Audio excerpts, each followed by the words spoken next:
इधर इंदौर में sex racket का भांडाफोड़ हुआ है। 2 दिन में भंवरकुआं पुलिस ने दूसरी बड़ी कार्रवाई की है। बता दें, पुलिस की ओयो होटल चंदन प्लाजा पर दबिश हुई है। आपत्तिजनक हालत में यहां से 11 युवक युवती मिले। इस होटल में लंबे समय से सेक्स रैकेट संचालित किया जा रहा था। इससे पहले भी भंवरकुआं थाना पुलिस ने एक सेक्स रैकेट से ही जुड़े हुए बड़े गिरोह का पर्दाफाश किया था और इंटरनेशनल कनेक्शन भी उस मामले का निकलकर सामने आया था, जहां बांग्लादेश और दूसरे देशों से लड़कियों को मध्य प्रदेश लाया गया। नौकरी का झांसा देने के नाम पर उन्हें इस गोरख धंधे में धकेला गया था। उसका भांडाफोड़ हुआ, लेकिन दूसरी बड़ी कार्रवाई भंवरकुआं थाना पुलिस ने की है। भंवरकुआं थाने की पुलिस ने रेड करी है। इसमें अभी तक जो प्राप्त जानकारी है उसके हिसाब से 6 लड़कियां और इसमें जो मुख्य जो होटल के संचालक है वो, उसका मैनेजर, एक अन्य स्टाफ और 3 अन्य लोग जो बाहरी हैं, इन सबको पुलिस ने पकड़ा है और इसमें विभिन्न लोगों से सभी से पूछताछ की जा रही है और prevention of immoral trafficking act के तहत इसमें कार्रवाई की जा रही है। ये होटल किसी अन्य की प्रॉपर्टी है। इसमें जो पुनीत गौड़ करके है, जो इसने इसको इनसे रेंट पे ले रखा है और संचालन यही करता है। ओयो टाइप का होटल है और इसका ऐसा कहना है कि पिछले 1 साल से करीब इन्होंने जो है उसको चालू किया था और इन गतिविधियों के बारे में जो मैनेजर है वो उसका बताना है कि पिछले 3-4-5 महीने से ये गतिविधि चला रही हैं।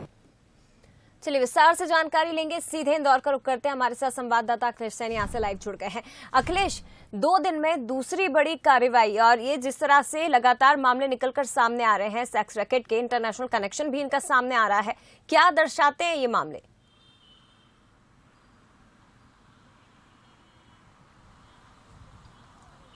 बिल्कुल जया, जिस प्रकार से जो इंदौर में देह व्यापार का जो धंधा फलीफूट हो रहा है उसको लेकर तमाम तरह के जो कयास थे वो पुलिस की तरफ से लगाया जा रहा है और पुलिस लगातार कार्रवाइयां भी कर रही है और उसके साथ ही आरोपियों की धरपकड़ भी कर रही है। तो कहा जा सकता है कि पिछले पूर्व में भी एक बड़ी कार्रवाई इंदौर में की गई थी, जिसमें बांग्लादेशी और थाईलैंड की युवतियाँ यहाँ पर आकर जो देह व्यापार है वो कर रही थी। सबसे बड़ी बात यह कि इन्हें बॉर्डर क्रॉस कराकर इंदौर लाया जाता था और उसके बाद इन्हें नशे का आदी बना दिया जाता था और उसके बाद देह व्यापार में धकेल दिया जाता था। तो पुलिस ने एक बड़ी कार्रवाई की थी और उसके बाद जो भी आरोपी गिरफ्तार हुए थे उन्हें जेल भेज दिया गया था। लेकिन अभी उसके बाद से फिर लगातार जो पुलिस है वो कहीं ना कहीं पे कार्रवाइयां करती हुई दिखाई दे रही है। चाहे अपन बात कर लो लसुड़िया की या फिर पलासिया या भंवरकुआं, तमाम तरह के जो थाना क्षेत्र है विजयनगर, यहाँ पर जो पुलिस है वो कार्रवाई कर रही है और जिस गोरख धंधे को बंद करने का लगातार यहाँ पर प्रयास कर रही है। भंवरकुआं पुलिस ने 2 दिन में यहाँ पर 2 बड़ी कार्रवाइयां की है, जिसमें से एक में 11 युवक युवतियों को पुलिस ने गिरफ्तार किया और जो होटल चंदन प्लेस जो कि ओयो के नाम से इसको चलाया जा रहा था और इसको कुछ ही दिन पहले, महीनों पहले यहाँ पर रेंट पे लिया गया था। कोई पुनीत गौड़ नामक जो व्यक्ति है वो इस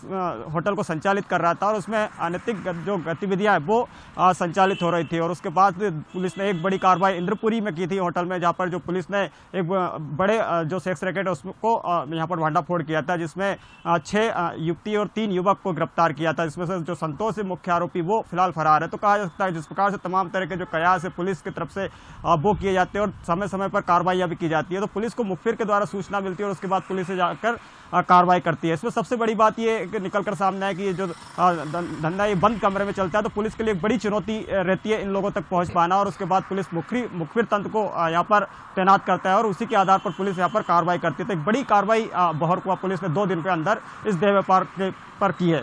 जया, बिल्कुल बड़ा एक्शन लिया गया है और लगातार इस तरह के मामले इंदौर से निकलकर सामने आ रहे हैं, जहां कहा जा सकता है कि देह व्यापार का धंधा फलीभूत हो रहा है, फल फूल रहा है, लेकिन पुलिस की भी पैनी नजर है ऐसे लोगों पर और लगातार एक्शन भी लिया जा रहा है। शुक्रिया आपका अखिलेश, ये जानकारी साझा करने के लिए।